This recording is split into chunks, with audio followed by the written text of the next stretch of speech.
এ বিষয়ে আরো খবর জানাতে সরাসরি যোগ দিচ্ছেন সহকর্মী বদরুল আলম শাওন। শাওন, সাবেক জনপ্রশাসন মন্ত্রীকে কখন আদালতে তোলা হতে পারে, এ বিষয়ে কিছু জানতে পেরেছেন কিনা?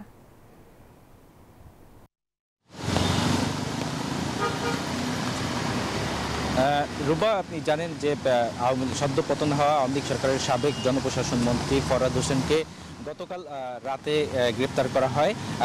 এরপরে তার নিরাপত্তার জন্য তাকে মূলত ডিবি কার্যালয়ে আনা হয় গতকাল রাতেই। আমরা যতদূর জানতে পেরেছি যে গত দুপুরের দিকে হয়তো তাকে আদালতে নেওয়া হবে। সেখানে পুলিশ আদাবর থানার যে হত্যা মামলাটি তার বিরুদ্ধে দায়ের হয়েছে, সেই হত্যা মামলায় তার বিরুদ্ধে 7 দিনের রিমান্ড চাইতে পারে অধিকতর তদন্ত এবং জিজ্ঞাসাবাদের স্বার্থে। আপনি জানেন যে গতকাল রাতে রাজধানীর ইস্কাটন থেকে র্যাব তাকে গ্রেপ্তার করে। গত 5 আগস্ট ছাত্র জনতার আন্দোলনে গুলিবর্ষণ এবং হত্যা মৃত্যুর ঘটনায় তার বিরুদ্ধে আদাবর থানায় একটি মামলা হয়। সেই মামলায় কিন্তু গতকাল রাতে র্যাব তাকে গ্রেপ্তার করে। এরপরেই হচ্ছে তাকে আদাবর থানায় হস্তান্তর করা হয়।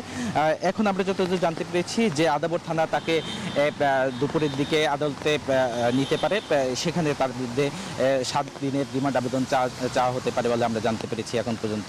রুবা।